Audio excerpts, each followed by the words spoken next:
남자 반주자가 마침 등록을 하게 돼서 학교 선생님이신데 오늘 이렇게 반주를 했습니다. 격려의 박수 한번 부탁드립니다.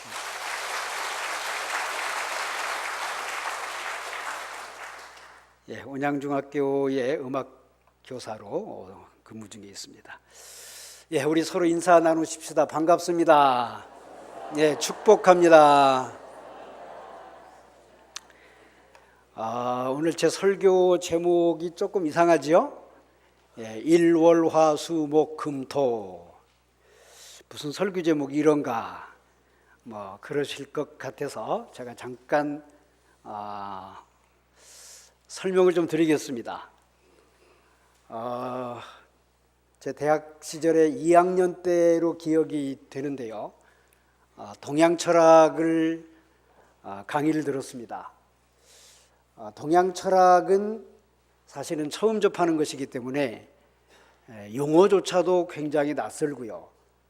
또 거의 대부분이 다 한자로 되어 있는 데다가 당시 고려대학교에서 교수를 하고 계셨던 김종호 박사님이 동양철학의 한국의 대가이셨는데, 물론 지금은 이제 돌아가셨습니다만은 이분이 오셔서 동양철학을 가르쳤습니다.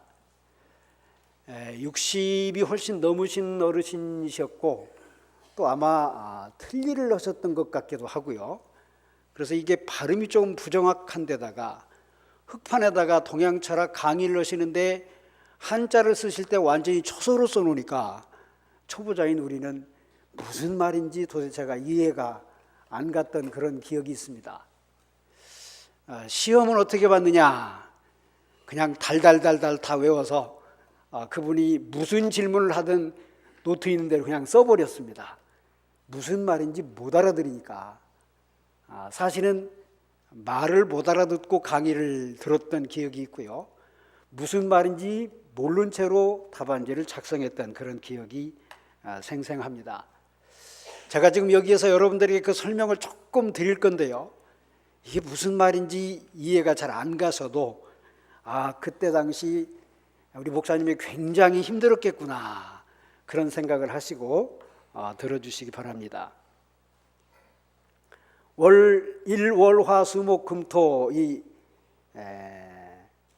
사이클로 계속되어지는, 태어나서부터 죽을 때까지 우리는 이 사이클로 인생을 살아갑니다. 오늘은 일요일입니다. 내일은 월요일이고 다 화요일이고, 자 토요일까지 지나면 그 다음 날 또 일요일이 오고 또 월요일이 가고, 이렇게 해서 우리 일생 동안 태어나면서 죽을 때까지 이 사이클로 우리는 인생을 살아갑니다. 동양 철학에서는 굉장히 중요한 사이클입니다. 자, 이것을 한마디로 통칭해서 음양오행이라고 그럽니다. 양. 앞에 보면 일요일이라는 날짜는 해를 표시하는 날짜입니다. 자, 월은 달을 표시하죠. 자, 해는 밝음을 의미하고 달은 어두움을 의미합니다. 자, 밝음을 의미하는 해, 일요일입니다. 어두움을 의미하는 달, 월요일입니다. 자, 동양 철학은 이 두 음양이 굉장히 중요합니다. 얼마만큼 중요하냐? 만물의 생성과 소멸은 이 음양의 기로 다 움직인다. 사실이에요. 자, 해가 떠야 만물이 소생합니다. 자, 해가 비쳐야 모든 것이 생성합니다. 어두움이 있으면 생성할 수가 없어요. 어두움은 곧 죽음을 의미합니다. 자, 죽었다가 다시 해가 뜨면 살아납니다. 자, 우리가 잠을 자다가도요, 날이 밝으면 일어나죠. 자, 사람만 그런 것이 아니라 모든 생물이, 자연계가 다 음양의 조화에 따라서 생성 소멸을 하는 거죠. 자, 그렇다고 계속해서 밝음만 있으면 되느냐? 안 됩니다. 자, 여러분, 전깃불 밑에 있는 식물은요, 열매가 맺혀지지가 않습니다. 왜? 계속해서 밝으니까. 잠을 자야 돼, 식물도. 그래 넉넉한 수확을 거둘 수가 있습니다. 음양은 굉장히 중요한 생성소멸의 원리입니다.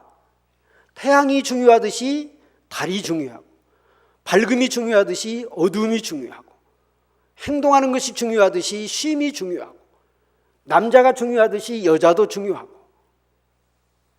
밤낮의 조화가, 음양의 조화가 잘 어우러져야 우주는 생성하고 소멸을 거듭할 수가 있어요. 내가 태어나서 죽지 않으면 안 되는 거지요. 왜? 다음 태어날 사람을 위해서 나는 죽어줘야 됩니다. 음양의 조화가 잘 맞아야 돼요. 양기를 받아서 평생을 살다가 죽을 수밖에 없는 때가 되면 죽어야 돼요. 이는 사람만 그런 것이 아니고 모든 자연의 세계가 다 그렇습니다. 자, 우주의 가장 중요한 원기가 음양, 태양과 달입니다. 밝음과 어두움이에요. 그 다음 또 중요한 원소가 있는데 그게 곧 화수목금토입니다. 이게 동양 철학에서 가르치는 가장 기본되는 오행입니다. 자, 음양이 중요하듯이 이 오행도 굉장히 중요해요. 얼마만큼 중요하냐? 여러분, 해는 동에서 뜨고 서로 집니다. 자, 바람은 북쪽에서 남쪽으로 돌아 불어옵니다. 자, 동서남북이 굉장히 중요해요.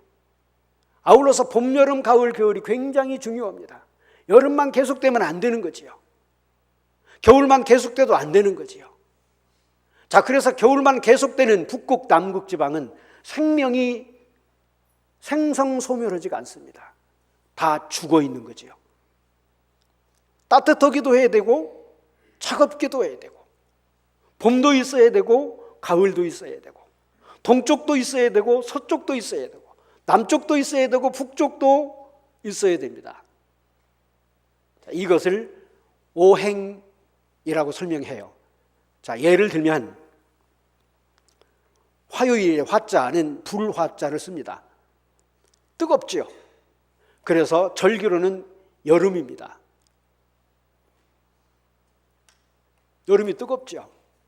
자, 방향으로는 남쪽입니다. 남쪽이 뜨겁잖아요. 물 숫자는 불을 끕니다. 그래서 겨울을 상징해요. 또 북쪽을 상징합니다. 목요일은 생성하는 것을 상징하기 때문에 동쪽, 해가 뜨는 동쪽을 상징하고, 그리고 봄을 상징합니다. 파릇파릇 모든 것이 생기가 돋아나지요. 자, 금은 그 반대 서쪽을 상징합니다. 자, 동서남북, 이게 음양오행에 다 들어가 있어. 그러면 마지막 토요일은 뭐냐? 동서남북을 통할할 수 있는 가운데를 의미하는 말이에요. 가운데. 자, 우리 동양 철학은 이 음양오행 속에 다 집어넣어져 있습니다. 놀라운 것은요, 성경을 그렇게 썼어요. 얼마만큼 놀랍냐? 태초에 하나님께서 천지를 창조하시니라. 땅에 흑암과 공허함이 있고요, 물 위에 하나님의 수면이 운행하시니라 하고, 그 다음 절에 바로 하나님이 가라사대 빛이 있으라 하심에 빛이 있었고, 그 빛을 낮이라 칭하시고 어두움을 밤이라 칭하시니라. 자, 첫째 날 하나님이 우주를 창조하실 때 제일 먼저 창조하신 그 창조물이 곧 음양이었습니다. 왜? 우주의 원기 중에 가장 중요한 원기거든요. 그래서 하나님께서 수면에 운행하시고 빛이 있으라 하시는 첫 일성으로 천지 창조를 시작하세요. 그리고 빛을 만드시고 어두움을 또 만드셨는데, 그 빛은 낮이라 칭하셨고 곧 어두움은 밤이라 칭하셨더라. 동양 사람들과 우리 기독교인들의 문화인 서양 사람들과 우주관, 세계관이 똑같아요. 틀리지 않습니다. 너무 닮았어요. 음양이 중요했듯이 빛과 어둠이 하나님이 중요하셔서 빛과 어둠을 그렇게 첫 번째로 창조하셨어요. 자, 오행이 굉장히 중요하다고 그랬죠. 동서남북, 봄, 여름, 가을, 겨울이 우리 생성 소멸하는데 굉장히 중요한 원기입니다. 이게 없으면 안 되죠.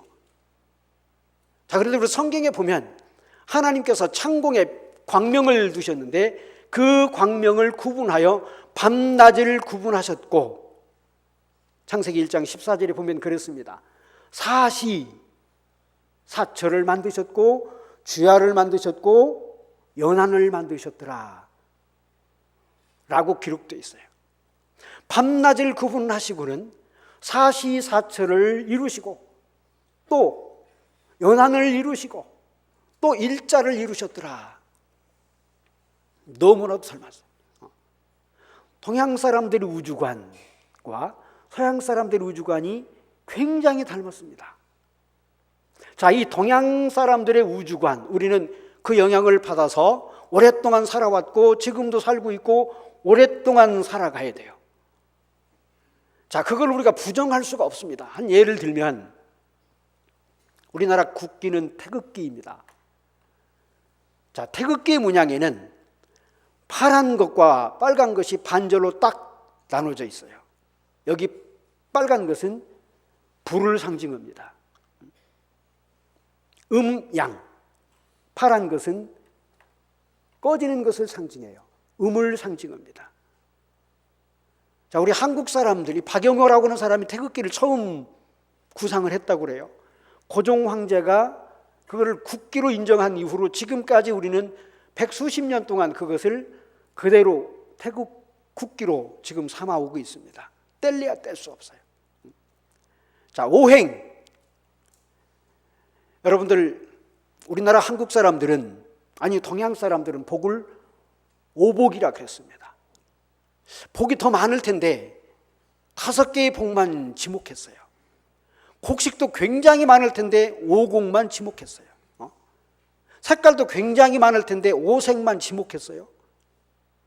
화투에도 광 굉장히 많이 만들면 되는데 오광만 만들어놨어. 뗄래야 뗄 수 없어. 우리 문화하고 우리 정서, 우리 생활하고. 여러분들 화투 얘기하니까 왜 웃어? 광을 5개만 만들어놨어. 오복만 만들어놨어. 오색 또 오곡 굉장히 다양하고 많은데도 불구하고 광 12개를 안 만들어놨어요. 오복만 우리는 딱 지목해서 뭐뭐뭐뭐가 복이다 그렇게만 만들어놨어요. 우리 생활하고 아주 밀접해 있습니다. 그런데요, 동양 사람들과 서양 사람들, 우리 기독교인의 모든 문화가 익숙해 있는 이 서양 사람들의 세계관과 우리 동양 사람들의 세계관은 결정적으로 하나가 달라요. 그래서 그들의 문화와 우리 문화가 결정적으로 다릅니다. 동양 사람들은요, 음양오행, 우리 성경책에 있는 그 음양오행의 주관자가 누구인지 몰라요. 예를 들면 우리가 말을 하는데 주어가 빠져 있습니다. 자, 예를 들면 오늘 아침에 누가 제게 선물을 갖고 왔습니다. 선물 왔네. 성경 선물 왔네. 포도 한 박스 선물 왔네. 감 한 박스 선물 왔네. 동양 사람들이 이것으로 끝나요. 주어가 없어요. 누가 왔는지 묻지를 않아. 누군가가 선물을 보냈을 건데 그 선물에 보낸 당사자를 동양 사람들은 확인하지 않습니다. 주어가 빠져 있는 거예요. 가네. 오네. 안 줬네. 밥 먹네. 누가 밥 먹는지를 얘기해야 되는데 그냥 밥 먹어요. 그냥 앉아 있어요. 누가? 교인들이 앉아 있어요. 이 주어가 있어야 되는데 교인들이 열심히 밥을 먹는구나. 밥 먹네. 앉아있네. 저 우리 성가대 앉아있네. 그 앉아있는 거야. 누가 앉아있는가는 중요하지 않아요. 그래서 선물이 누군가는 나에게 보냈으니까 내가 그를 확인해서 그 사람에게 감사의 전화를 해야 되는데 아, 왔네. 굉장히 싱겁죠. 그러니까 동양 사람들은 재미있는 용어가 있어요. 천지인 삼재삼여. 천지인, 다 똑같은 바탕이고 다 똑같은 존재라. 내게 선물을 보낸 사람은 사람이 아니고 하늘일 수도 있고, 하늘이 아니고 땅일 수도 있고, 땅이 아니고 사람일 수도 있고, 아니 하늘이고 땅이고 사람일 수도 있어. 그러니까 굳이 김 씨가 보냈는지 박 씨가 보냈는지 확인할 필요가 없습니다. 그래서 나타나는 것이 천지인 삼재삼여, 아무에게나 제사하면 되고 아무에게나 감사하면 되는 거예요. 심지어는 죽은 사람에게까지도 절하는 이유가 바로 여기 있습니다. 분명히 내가 농사를 열심히 져서 내가 풍성한 오곡을 얻었다고 칩시다. 자, 그 풍성한 오곡백과를 내게 주신 누군가는 있을 건데 그게 해일까? 그게 달일까? 아니면 달일 수도 있고 해일 수도 있어요. 근데 더 중요한 게 있습니다. 일월화수목 굉장히 중요하지만 토까지 그것을 만들고 주관하신 분이 누구일까? 유대인들은 그거를 질문했어요. 그게 누구지? 왜? 내게 선물을 주신 그 당사자가 굉장히 중요해요. 찾아서 굳이 내가 감사를 표시를 해야 돼. 왜? 관계를 맺어야 되니까. 오늘 성경 말씀이 바로 그런 얘기입니다. 자, 여러분들 히스기야 왕이라는 사람은 굉장히 잘 아실 거예요. 이스라엘 왕 중에 유명한 세 왕이 있었는데 하나는 다윗, 하나는 솔로몬, 또 하나는 히스기야입니다. 대표적으로 이 세 왕 통치 시대 때 유대 백성들이 엄청난 축복을 받았습니다. 뭐 다윗 시대는 제가 얘기할 필요가 없지요. 솔로몬 시대도 얘기할 필요가 없습니다. 자, 한참 후대에 히스기야라고 하는 사람이 왕이 됐습니다.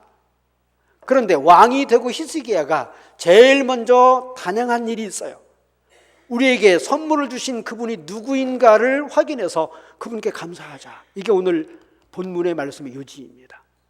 심지어는 히스기야가 보발꾼, 심부름까지 다 동원했어요. 말을 태워서 북쪽 나라, 그때 당시에는 남쪽과 북쪽이 나눠져 있었어요. 그럼에도 불구하고 히스기야는 북쪽의 왕이 어떤 생각을 가지든지 말든지, 그들도 우리의 같은 시족이고 같은 민족이니까 그 지파에까지 보발꾼을 보내서 예루살렘에 와서 하나님의 성전, 당시 솔로몬이 지어놨던 이 하나님의 성전에서 우리가 함께 유월절 절기를 지키자. 유월절 절기는 이스라엘 백성들의 가장 큰 명절입니다. 우리로 말하면 설날일 수도 있고 이런 추석날일 수도 있어요. 왜 그 유월절 절기를 예루살렘 성전에서 지키자 했는고 하면 우리에게 선물을 주신 분은 바로 그분이니까. 여러분, 모세가요 굉장히 갈등을 한 적이 있습니다. 자, 미디안이라고 하는 광야에 40년 동안 양을 쳤어요. 근데 어느 날 갑자기 하나님께서 애굽에서 종살이하고 있던 자기 민족을 구원해낼 자로 모세를 지목하고 찾아가시며, 그리고 모세에게 여러 가지 소명을 주셨어요. 바로에게 찾아가서 이런 말을 해라. 내 백성들을 이끌어내서 가나안으로 안내해라. 여러 가지 소명을 주십니다. 그때 모세가 하나님 앞에 질문을 합니다. 바로가 나를 죽이려고 올 건데, 아니면 바로가 너를 보낸 자가 누구냐고 물을 건데, 아니 이스라엘 백성, 우리 백성들이 너 지금 누군데 여기 와가지고 우리를 여기까지 인도하려고 그러냐 라고 우리 백성이 물으면 내가 뭐라고 대답하리까? 모세가 굉장히 갈등 속에서 질문했습니다. 왜? 미디안 사람들이 이방 사람들이었어요.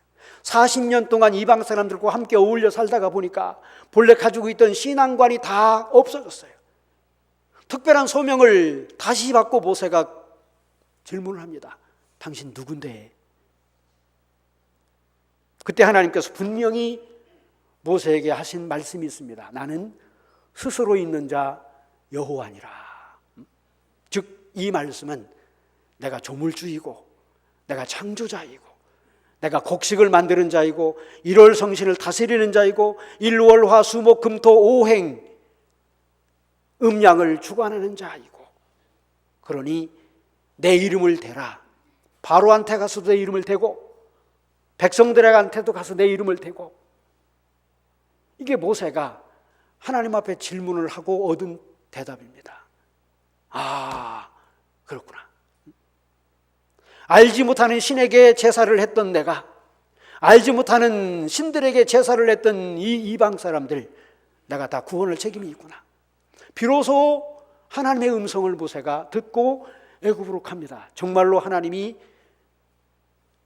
불가능했던 일을 이루어내시지 않습니까? 어떻게 이루어내세요? 1월 성신을 주관하셔.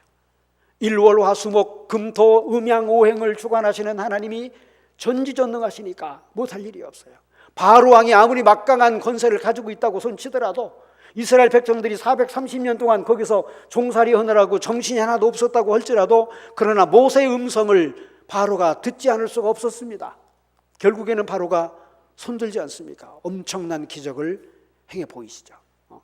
자, 그 엄청난 기적의 역사를 행해 보이신 여호와, 스스로 있는 자 하나님께서 창조자이시고 조물주이시고 1월 성신을 다스리시고 우리에게 때때로 양식을 제공하시고 비를 주시고 필요할 때마다 이것저것 저것 이것으로 넉넉한 은혜를 베푸시는 분이 바로 우리 하나님이세요. 자, 천지인 삼재 사명. 저희 어머니가요, 교회를 다니시기 전에 저 굉장히 어렸을 때 기억이 가물가물한데 몇 가지 기억나는 것이 있습니다.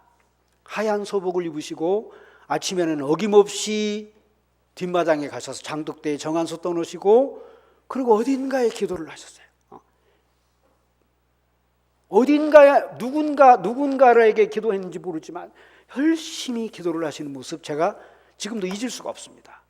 명절이 되면 시루떡을 몇 통을 이렇게 시루떡을 하십니다. 그리고 지게로 저희들한테 여기저기 저기 여기다 갖다 놓으라고 하세요.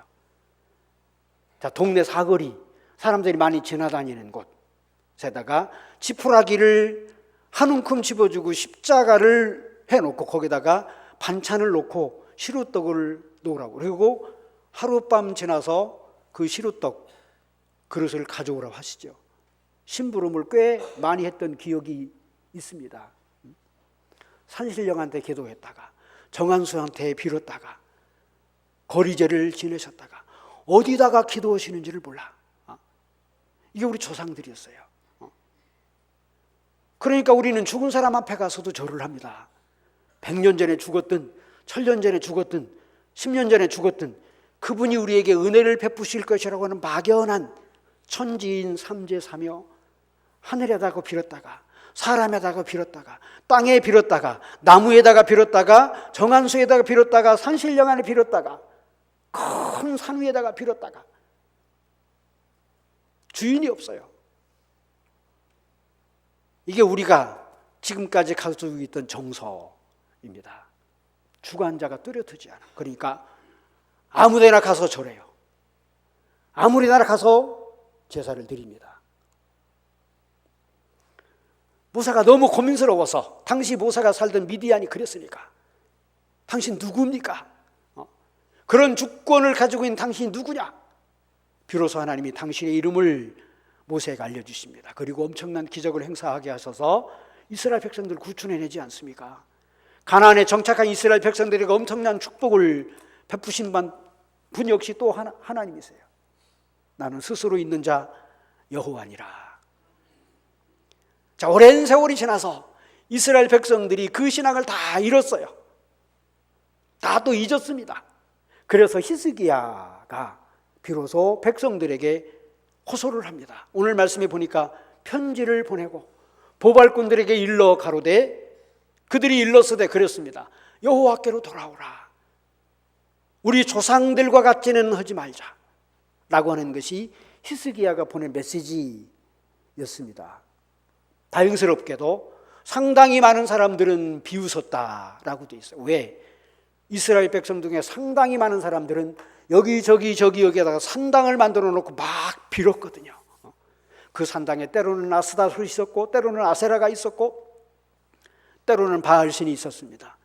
누구에게 빌었는지는 모르지만 여하튼 산당에 있는 각종의 신들에게 빌었어요. 소위 말하면 다신론이었습니다. 하나님 여호와 신앙을 잃은 사람들이 다신론에 빠질 수가 없었어요. 그게 설령 이스라엘 백성들의 망정. 그래서 히스기야는 간곡히 부탁을 한 겁니다. 하나님께로 돌아가자. 우리 조상들과 같지는 하지 말자. 조상들과 같이 하다가 우리도 결국에는 이방 백성들에게 잡혀 포로로 될까 염려함이라. 이것이 히스기야의 권면이었습니다.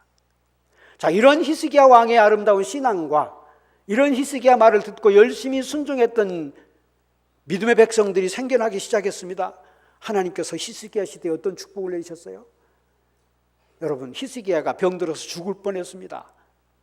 간절히 기도하며 하나님께서 그 병을 낫게 하셨고 10여 년 동안 생명 연장시켜 주셨어요. 또 히스기야 시대에 아수르 대제국, 당시는 이길 장사가 없는 큰 제국이었어요. 그 아수르 제국의 군사가 18만 5천 명이 많은 보병들과 많은 기병들을 이끌고 유대 백성들을 침략했어요. 이길 방법이 없습니다. 왜? 너무 많은 군사니까. 제국의 무기입니다. 이스라엘 백성들이 가질 수 없는 그런 무기들을 다 가지고 있습니다. 히스기야 왕이 대항할 방법이 없어요. 할 수 없이 그가 한 일은 하나님의 전에 들어가서 기도한 일밖에 없어요. 놀랍게도 그 다음날 아침에 봤더니 18만 5천 명이 다 송장이 됐어요. 누가 죽였는지 몰라요. 자중질환이 일어나서 죽였다라고 되어 있습니다만 자기들끼리 권력 다툼했겠지요. 이 군사 저 군사가 서로 싸웠겠지요. 결국에는 아수르의 사네립은 철수해서 자기 본국에 돌아가서 암살당했습니다. 히스기야 시대에 형통할 수밖에 없었던 이유가 바로 여기 있습니다. 오늘 말씀 이후의 말씀에 보니까 우리 하나님께서 친히 이스라엘 백성들의 기도를 들으사 하늘 보좌에서 들으셨더라 했습니다. 축복의 주관자는 천지인 삼여 삼재가 아닙니다. 분명하지요. 우리 하나님께서 세상을 만드셨듯이 하나님께서 주관하시고 하나님께서 주셔야 우리가 사는 것이고 하나님께서 주셔야 병도 낫는 것이고 하나님께서 주셔야 우리도 부강하게 살 수 있는 거고 이 명절에 그 하나님께 제사드리며 감사하며 사시기를 바랍니다. 기도하겠습니다. 하나님 아버지 감사드립니다. 영광을 오직 주님께 돌립니다. 우리 하나님 찬